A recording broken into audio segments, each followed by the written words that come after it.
जय हिंद, जय भारत। नेपाल वासियों का कल की जीत मुबारक हो। जितनी भी ये अटकलें चल रही हैं सोशल मीडिया पे यूएसए को लेके, इतना एनालिसिस हमने किया है, इतना एनालिसिस किया है। बाकी नेपाल का रिकॉर्ड दूसरे के खिलाफ कितना हो, लेकिन अगर आप यूएसए के खिलाफ देखेंगे, नेपाल का रिकॉर्ड जबरदस्त है। सबसे अहम से बात है। और सबसे पहली बात, जो नेपाल का मनोबल है, ये जो T20 का पूरा सिस्टम हिला के 16 नंबर से 12 नंबर पे पहुंच गई है। मेरा जो पर्सनल ओपिनियन है, जो मेरी थिंकिंग है, नेपाल का कोई भी खिलाड़ी, चाहे वो बैट्समैन हो चाहे वो बॉलर हो, यूएसए से कहीं भी खौफ खाता नजर नहीं आ रहा है। जो हालिया टीम है नेपाल की, ब्रिलियंट जबरदस्त टीम है। बस नेपाल को शुरू के जो 10 ओवर है उसको इस हिसाब से खेलना पड़ेगा नेपाल को कि ये समझ लीजिएगा कि हम 10 ओवर ही खेल रहे हैं। क्योंकि यूएसए की जो टीम है उसको अगर आपने 10 ओवर के अंदर आप कंट्रोल करके ले गए, जो हमने एनालिसिस किया है नेपाल और यूएसए का मैच में, उसमें अगर आपने यूएसए का 10 ओवर में 2 विकेट ले लिए, दो विकेट अगर ले लिया आपने और 40-45 रन बनाया है, तो कहीं ना कहीं आप यूएसए को 250 रन पर समेट दोगे। और हालिया प्रदर्शन देखते हुए अगर नेपाल ने यूएसए को 250 रन पे समेट दिया, तो यूएसए की बॉलिंग लाइनअप इतनी, हमको नहीं लगता हालिया जो नेपाल की प्लेइंग 11 है वो कहीं से भी मात खाएगी। क्योंकि जो प्लेइंग 11 वेस्ट इंडीज के खिलाफ, एक टेस्ट नेशन के खिलाफ 20 ओवर में 173 रन बना सकती है, तो आप ये बात समझ लीजिए, तो 50 ओवर में उसको 250 रन बनाने में कहीं भी कोई परेशानी नहीं होगी। हालांकि लास्ट मैच जो 2024 का हुआ था उसमें कंट्रोवर्सी हुई थी, कुछ कोई अली नाम का खिलाड़ी था, इतनी बकैती हुई थी आउट करने के बाद। हालांकि वो इस स्क्वाड में नहीं है। अच्छा, आज का जो कल का जो स्क्वाड है आपका नेपाल का और यूएसए का, देखिए यूएसए के ऊपर के सिर्फ 4 खिलाड़ी ही तगड़े हैं। हम ये बार बार बात बोलते हैं, 4 खिलाड़ी अगर नेपाल आउट कर लेता है, जो कि उसकी भी इसका भी सिस्टम है, कौन आउट करेगा कैसे आउट करेगा।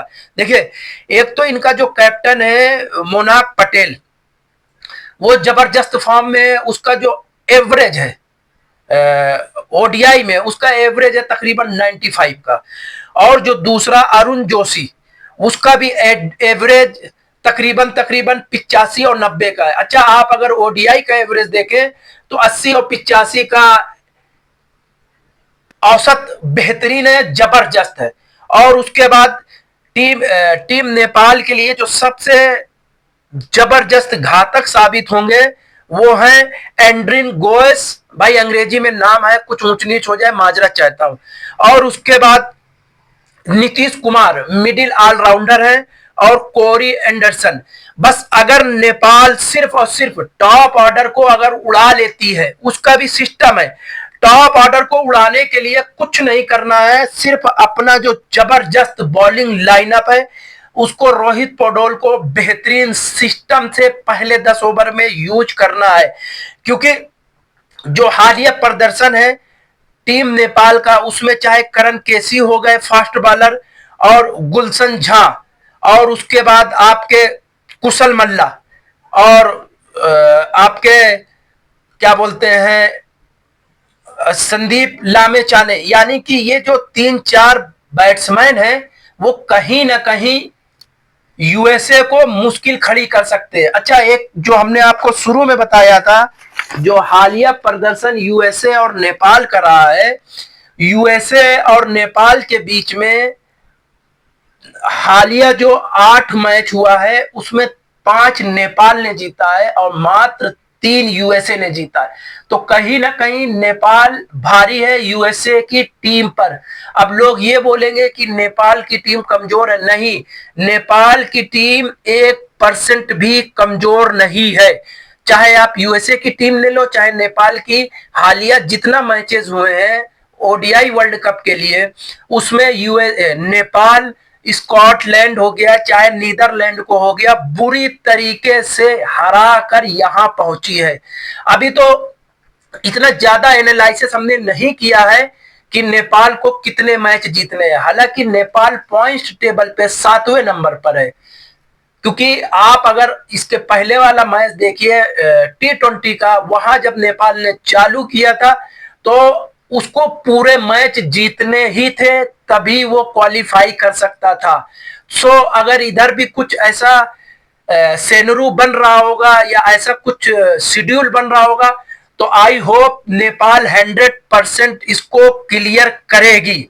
और सबसे अहम से बात है, जो सोमपाल की जो यार्कर लेंथ है वो कहीं ना कहीं यूएसए को खतरे में डालेगी, क्योंकि अभी तक का जितना भी, चाहे करण केसी की बॉलिंग हो गई, चाहे सोमपाल कामी की बॉलिंग हो गई, और आपके गुलशन झा की बॉलिंग हो गई, संदीप लामेचाने की बॉलिंग हो गई, आपने जो हालिया प्रदर्शन देखा है T20 वर्ल्ड कप क्वालिफाई में, ब्रिलियंट रहा है। और अगर हम ये बात फिर बोलते हैं, यूए जैसी पिच पे अगर पहले खेलते हुए औसतन यहाँ का स्कोर 220-240 है, जिस जिस टीम ने 250 रन बना लिया, समझ लीजिए 90% वो मैच जीत गई है।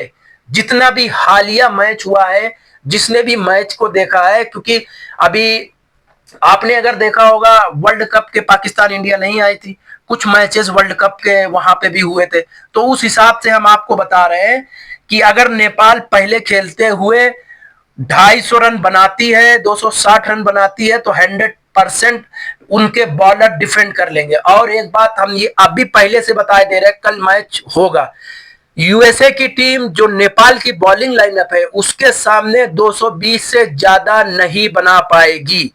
नेपाल की जो स्क्वाड है वो इस तरह है: रोहित पौडोल कैप्टन और कुशल भुरतेल, आसिफ शेख को रखा गया है, अनिल शाह को रखा गया है, दीपेंद्र सिंह एरी को वाइस कैप्टन के तौर पर रखा गया, और कुशल मल्ला को, संदीप जोरा, गुलशन झा, सोमपाल कामी, करण केसी, विवेक यादव, प्रतीश जोशी, अर्जुन सऊद और ललित राजवंशी।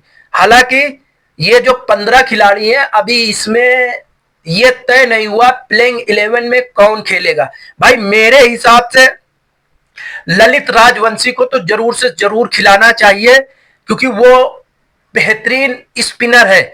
नेपाल टीम को अगर मैच में बने रहना है दुबई जैसे पिच में, तो कम से कम ऑलराउंडर के तौर पे या मेन बॉलर के तौर पे उसको कम से कम 3 स्पिनर खिलाने होंगे। ये नेपाल को तय करना होगा कि बेहतरीन और जबरदस्त हमारे फुल लेंथ बॉलर, ये नहीं कि बॉलिंग नहीं। अच्छा, हालांकि नेपाल के पास तो पूरी दुनिया को नहीं पता चलता है कौन बैट्समैन है और कौन बॉलर है, तो इसका एडवांटेज नेपाल को जबरदस्त मिलता है।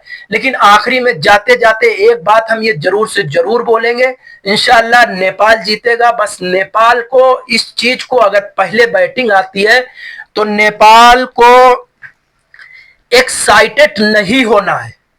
नेपाल को इस बात को तय करना चाहिए कि पहले 10 ओवर में नेपाल 1 से 2 विकेट अपना देके कम से कम 40-50 रन अगर बनाती है, तो बाकी के 40 ओवर में नेपाल को 220 रन 230 रन बनाने में आराम होगा, क्योंकि जो पहले 10 ओवर का पावर प्ले होता है 30 गज के दायरे के अंदर तकरीबन सभी खिलाड़ी होते हैं, तो सिंगल डबल लेना कहीं ना कहीं नेपाल के लिए, क्या हर क्रिकेट के लिए सिंगल लेना पहले 10 ओवर में मुश्किल होता है। लेकिन वहीं 10 ओवर के बाद अगर आपके पास विकेट है, हम ये फिर बात बोलते हैं, आपके पास अगर लास्ट 30 ओवर तक के आपके पास 6 विकेट बचा है और अगर आपने 30 ओवर में 160-70 रन बना लिया, तो नेपाल के बाकी के 5 से 7 बैट्समैनों में इतनी काबिलियत है, 20 ओवर में 120 रन वो हंस के बना सकते हैं, 6 रन 7 रन प्रति ओवर। तो कहीं ना कहीं नेपाल इस मैच में यूएसए से तगड़ा दिख रहा। बाकी आप लोग कमेंट जरूर से जरूर करना। नेपाल, इंशाल्लाह नेपाल जीतेगा। जय हिंद, जय Bharat, I love Nepal. Video को भाई जो पूरा देखे एक लाइक और सब्सक्राइब जरूर करना।